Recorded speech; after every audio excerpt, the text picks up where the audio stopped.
as to why the budgeting authority was moved to this House. Honorable Speaker, I'm very happy that the Budget and Appropriations Committee, on behalf of this Parliament, has proposed that we are putting apart money to employ all JSS teachers. And let me disagree with the speakers who have just spoken that we should again be cherry-picking who among these JSS interns should be employed and who should not be. The fact of the matter, Honorable Speaker, is that what happened with the employment of the last 56,000 teachers in serious democracies would have occasioned this House to proceed and move all those commissioners out of office. They should have been removed. And this is what we are talking about. You employ 30 people. These JSS interns are waiting to be employed. But people other than JSS, not JSS, Teacher Service Commission, are distributing employment forms outside there. And you see it in people including CSS. You see it in people including politicians. How do you ensure equity in that arrangement? Where some people are waiting for interviews by the Teacher Service Commission, which ideally is an independent commission, yet individuals who have no mandate around recruitment of teachers are walking around with employment letters. No wonder, Honorable Speaker, when you go to areas like ours, teachers are retiring without ever being employed. Teachers are retiring. I have over 200 teachers have written to TSC, have even written to the President. I have over 200 teachers who graduated in 2000, 2001, 2004. They cannot get a chance to teach and to serve the nation in the classrooms, bringing our children out. And yet in some areas, Honorable Speaker, up to teachers who graduated in 2022 are already recruited. What do you want JSS interns to do when they sit waiting to be employed? They are told there is no opportunity, and outside there, Honorable Speaker, people are being employed in funerals. What do you want them to do? We must develop a deliberate policy, Honorable Speaker, on employment of teachers, which says teachers will be employed on a first to graduate, first to be recruited basis, wherever they come from. In any event, they have been all trained, they have gone through practicals. What is this other interview you are doing again? Honorable Speaker, look at the area of energy. We sat assisting you, Honorable Speaker, the other time on Committee of Supplies. We are reading everything. After that, my entire constituency, including schools which were established before I was born, cannot be electrified. Not a single electricity project in this ending financial year. Yet we passed a budget for how much? All street lighting programs stalled in Hobay. And then when you come back, Honorable Speaker, you find all this money has been diverted to some single constituency. What are we talking about? We are developing an inequitable nation against the national values and principles of governance. How can it be, Honorable Speaker, that have been in this Parliament passing budgets and duly authorized by the people under the Constitution to deal with budget? This, Honorable Speaker, is my 12th year of budgeting. No single tarmac road in Hobay Town constituency. And by the way, people looking at us are clapping as we are sending, did you say $500 billion money for roads, which they don't see? Year come, year go. The fact of the matter is that we have to go back to where President Kibaki left this country. President Kibaki would not implement a project, Honorable Speaker, and you are with him, without the people at the planning ministry looking at which project are we going for? How is it viable? Which one do we do next? So that we can, make them, economically more viable for the entire nation. And so under President Kibaki, they would come and say, we are moving a road from Lamu through to Isiolo, through to Ethiopia. Not just to open that area, not as a favor, but to harness the national potential in that area. Under President Kibaki, he would come here, Honorable Speaker, and say, we need such and such roads in Kisumu because it is a city. Look at what is happening currently. We're just doing things haphazardly. You remember President Kibaki would be approached by a politician in a rally, the way our presidents move around now, and then you tell them, your president, we want this and this project, and he tells you, but you're the ones passing budget. Did you see it in the budget?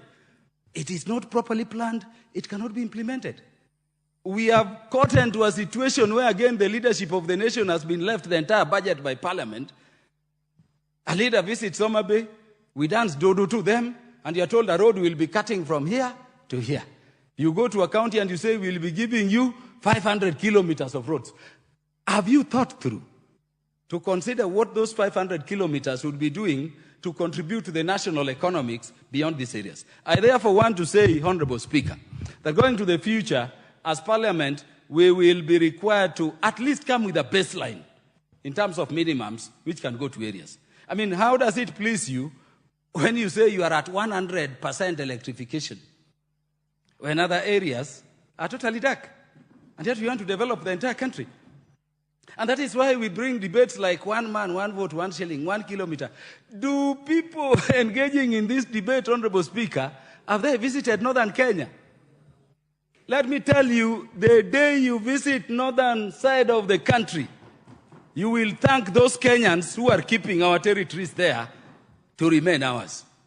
There are places, Honorable Speaker, even used bottle of water you are requested to drop. And by the way, it is very useful. But those people need to be there so that the territory of Kenya, as defined in the Constitution, remains intact. How much is it to move a road, a tarmac road, from one corner of Northor to the other corner, one constituency alone? How do you compare it to moving a road from one corner, for instance, of Hobay town constituency to the next? I just need 7 kilometers and I've crossed. And so we must have a balance which ensures equity. Honorable Speaker, as we budget going to the future, let us remember that devolution is placed among the national values and principles of governance for a reason. There are places who only began seeing this thing called national resources through decentralized funds like CDF, now under devolution. Honorable Speaker, we still take too much money, which are meant for devolved functions, to the national government.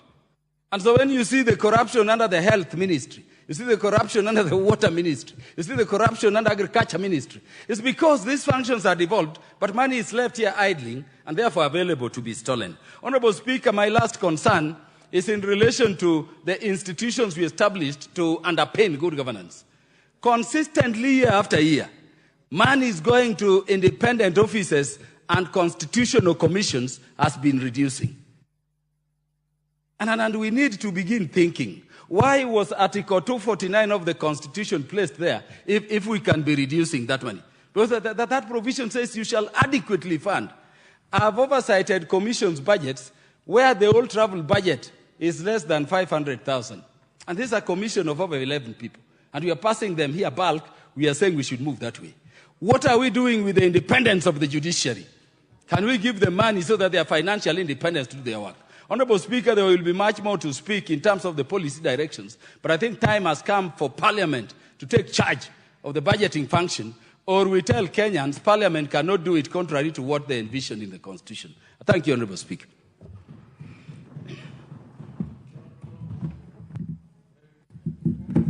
Honorable Kiungi. Okay, thank you, Mr. Speaker. Mr. Speaker, I start to support the budget and also commend the committee, its chair, and all other members of the committee for the good work they have done. Mr. Speaker, I want to just touch on the issue to do with roads, whereby we have a lot of pending ongoing projects which were left, like Mau Mau. And Mr. Speaker, like now I cannot get home. Because of the works that were left undone, it has, due to heavy rains, there were landslides. I cannot access my home right now. But Mr. Speaker, I guess, and I wish to pray that they allocated 178 billion, much of the works will go to the pending works. But Mr. Speaker, as we recommend the committee for budget, we have a committee that is working very hard, but is going through a lot of hardships, a lot of attacks, and this is the committee that will fund this budget, the Finance Committee. Mr. Speaker, this budget of 3.9 trillion, 1.2 trillion is going to pay debts, that is a consolidated fund, is going to pay the debts. 1.5 is going for recurrent, and around 700 is going for development. Then the equitable share of around 391. Mr. Speaker, as we look at the budget and the correction of revenue for last financial year, 2023-2024, we realized that we had targeted to correct around 2.7 billion, but we didn't manage to reach 2.7 billion. I think we are estimating to get around 2.4 billion. The funding of this budget, we are expecting to correct 2.9 billion, and yet we have not achieved the 2023-2024 target. Mr. Speaker, I think we must now come up as a Parliament, as we recommend the revenue correction, and as we await the implementation of this budget. This budget will not actualize its implementation if we don't manage to correct revenue. And the issue of correction of revenue is tied with the finance bill. Mr. Speaker, we need to have a healthy debate as members of Parliament. As we recommend and say how good the Budget Committee has done on allocation of these funds, we must also agree and sit as Parliament together and agree on how we raise these funds. I pity the chair for finance. That guy is going through a lot. But this is a guy who is working day and night to see how we can be able to achieve this. Therefore, Mr. Speaker, I wish to say the issue of not managing to actualize the budgets that we have already passed, or maybe we are about to pass, or the allocations that have been done, is mostly based because of the revenue correction and the targets that maybe we have put. Mr. Speaker, I want to say, today I listened to the former Prime Minister who is targeting the position of AU, whereby, Mr. Speaker, we are looking forward for him to get that position. I had a time because I was busy, but I passed by and I got his, in his stay when he was addressing the nation. He talked about making sure that this country manages to exploit its cash crop or exports to African countries. And he touched something that he talked about, having road networks that can be able to assist a tea farmer to be able to take his tea to Central Africa. Changing the route for ships, whereby because the ship mostly move from Mombasa, going to Middle East, then goes back. The route maybe the route mostly doesn't go through South Africa, and our markets for tea are in West Africa and mostly are in North Africa. But for us to make our tea to get to West Africa or our tea to get to North Africa, we have to use a ship which has to go through Middle East. It takes 3 months. But if we can have road networks, as he was putting it, we have a road network from through Mombasa, cutting across to Lagos. Like the issue we are talking about, maybe the issue of Lapset, whereby Ethiopia can be able to use our Lamu port. We have to look in a broader way on how we can be able to make this country make foreign income through its exports.